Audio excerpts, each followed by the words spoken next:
Alright guys, the worst official Geometry Dash level is Payload.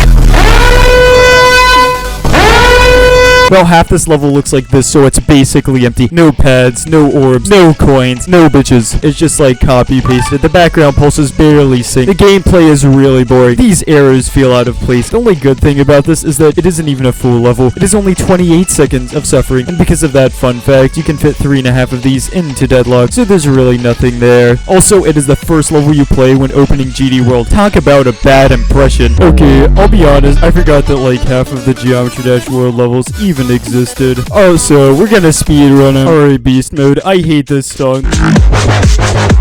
The color scheme is a little vomit-inducing. What is the theme here? Vomit pumpkin? The blocks are very copy-pasted. It's just one game mode. When the song starts to get good, the level ends, curbing any fun that anyone could have. You know what? Let's just take this to round 1. Okay, the song is good, but the level just doesn't go with that. The block design is strange. A lot of it just sees through. Also, there are spike balls. You have to give it a plus for that. RobTop doesn't even use the corner pieces. And then the level ends at the drop again. The Embers. This thing goes entirely in the ball game mode, and because of that, it feels contained. It's up and down and up and down, and RobTop reuses this style in a ton of other levels. Like, even with easy, basic levels like Stereo Madness, there are 2 ship parts with differing structures throughout. And with this, it's just a ball and a couple pads, and it ends at the drop. Machina. This background looks gross because glow looks grimy against it. There's no block design, it's just black and white, and it doesn't work well here. The last part is okay, I guess. The monster dance-off. This is like one of the 2 levels in GD World that might really work on its own if it was extended. I mean, it wouldn't be a super good one. Heck, there's even a wave part, Striker. One thing that satisfies me about this level is that it doesn't end at the drop. It has a bunch of mirror portals, and it has okay structure for like a short level, and it works somewhat cohesively. The gameplay is varied. Whoa, look at this. You have clouds like on the blocks. That's kind of crazy. RobTop was getting a little whacked up with this. Reminds me a lot of like Geometrical Dominator, and for this level, that's actually a compliment. Can't let go. I still don't get how people like this level, especially enough to like recreate it, and it's spelled wrong. Can't Let Go is like the worst full main level. Can't Let Go is so bad that I have world levels placed above it, and that's saying a lot. You see this like black and white part that takes up more than half of the level. This part is so dry that recent level decoration looks good in comparison. The coin is scuffed because the last pink pad only works sometimes. Let's take this to the front line. The only reason I remember this level is because of the remake and the lava gauntlet. It's minimalistic, but it actually kind of works in this instance. It's a consistent structure. It's kind of empty, I guess, but that's like the point. There's only one game mode, but at least it goes upside down and there's some orbs. It's good for a world level, which is a low bar, and of course it ends right at the drop. Yours feels kind of empty. Like, what is this beginning? The cool color theme actually works well with the song, and it fits together for the 25 seconds that this level is. It deals with emptiness way better than a lot of the other world levels. This part at the end could just be like a boss fight. Just put a monster at the end. At least this level didn't make me dry out. This is like if Can't Let Go had a color background. Spikes by themselves are not good enough. We need to push them up. Holy crap, RobTop's mixing it up here. The platforms here are kind of annoying, but it introduced the upside down game mode, which is kind of empty. The space pirates. This is the best world level, and it's still like not that good. It seems that RobTop put the most effort into this one. It uses a lot of moving objects, and paired with the song gives a nice chilling experience. If it was longer and improved generally, it would have the potential to be a decent level. I can't say I dislike this level. I'm more just disappointed in GD World. The Power Trip is the worst Subzero level. It's super empty, feels rushed. I feel like this level copied the EMBERS sort of style, copied from Airborne Robots. RobTop self-plagiarizing here. There's also a bug. The designs are just super basic, and otherwise, it's not memorable. I mean, it's cool to see like all the 2.2 effects, but that does not save this level. It's making me reconsider RobTop's status as the Geometrical Dominator. Usually more recent RobTop levels get higher on this list, but this level is an exception to that. It introduces everyone's favorite, least popular game mode. It reeks of early 2.0 moving parts, and unlike Deadlocked, which does it well, a memory part that just comes out of nowhere, and you know, like the rest of this level has like a ton of super bright colors.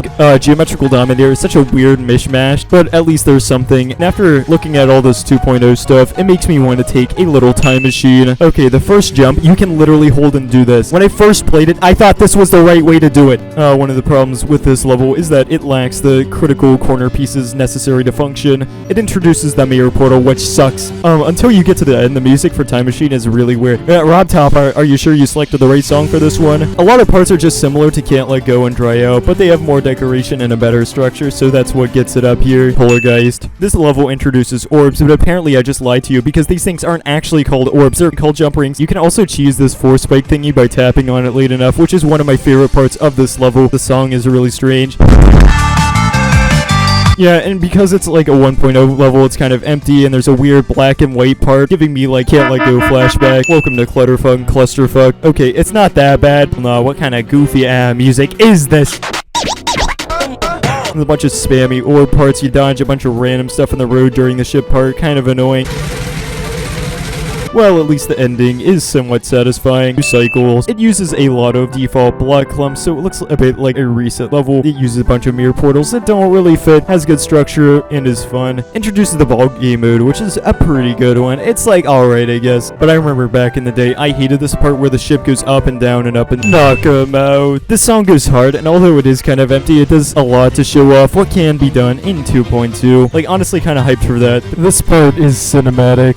Feels like a Frontlines remake. 9 circles, base after base. This is the Can't Let Go good ending. The black and white cube part is a bit more fun than the Can't Let Go version. It doesn't last as long, so that's a plus. The ship part is better. There's a lot of platforms, and the flooring goes inside of the blocks, which kind of pet peeves me, but X-Step, Holy Schnitzel, this one hands out free seizures. Welcome to the well-contained play area. You thought the block dodge from Poltergeist went hard. Well, this one has an upgraded random block dodge that's kind of wacky. Yeah, the pads spice up the gameplay some, but no one does this anymore, so it's kind of actually refreshing to see these. I feel like I'm breaking some laws doing this one. There's some random gaps, but the build up for the level goes hard. It's kind of mid. Stereo Madness. 1 spike, 2 spike, square. Has structure, which is pretty cool, gotta say. This is a good starting level. First ship part's just like a bunch of garbage in the road on both sides, but that's better than some other level. The last coin is pretty cool. Pretty good for 1.0. Airborne robots. Rob Top like ripped this style off to make Power Trip. Out of the Meltdown levels, this is by far the worst one. Where are these rings covering the monster? Stop! I feel like EMBERS ripped this level off. Okay, this part kind of slaps actually. Then it kind of ends jankily, and it's nothing compared to Hexagon Force. In my other video, I think I underrated this level. It's a dual level with slope, pretty strange. A lot of the deco clips in places, which is kind of annoying. There's some orb spam and a lot of bright colors next to each other, but it's not like that bad. I don't think there's a good use of this block.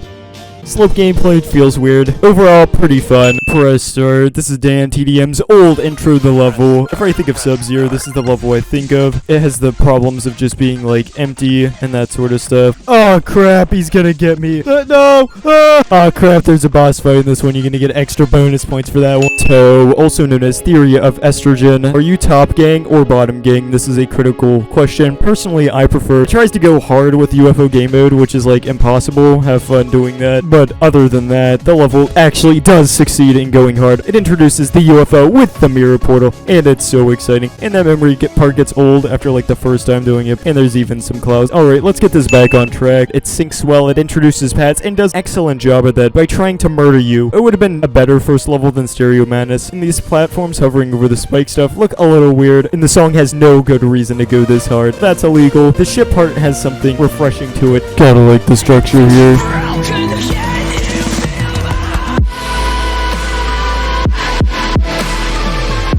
ELECTROMAN Adventures. This level goes hard for sounding like a budget Avenger. Guys, there's breakable blocks in this one, but it uses a bunch of mirror portals and the transitions are blind, kind of annoying. Although it is very full, it's very vibrant, has a lot of energy, it's bursting at the seams. Has a bunch of stuff in it, so that's pretty cool. The 7 Seas. I have very fond memories with this level. The song is a huge banger, and I don't think the level does it justice, but to be fair, it was made before the 2.0 update. Was super cool for an easy level. The ending works well. There's a lot of flashing in the color theme work cohesively. It's a lot of air deco. There's some structures holding up the blocks you jump on. That's nice. It's a solid level jumper. Plays a lot with gravity, but in a not disgusting, annoying way. It changes the background color. The blocks have towers going with them, which helps it not feel like an empty level. Opinion. It's contained very well. Pretty fun. It is the best official 1.0 GD level. Code 2. This is the worst of the official demons, which isn't that bad. A lot of the decoration uses user colors, and it's kind of meh. Flashes a lot, but in the normal sort of mini parts of it just feel super disjointed. People will talk about the club step monster, but why isn't this thing more popular? So why don't we finger dash to the next one? Kind of goes downhill after the start. The introduction of the spider and the dash orb was done pretty well here. Good moving objects, and it fits all within a cohesive theme, which is pretty nice. Much better than something like Power Trip. This part goes especially hard. I think more could have been done with this area. I wish it had more spice, like the Viking arena. It starts out super empty, and then just starts to fill up with more and more details.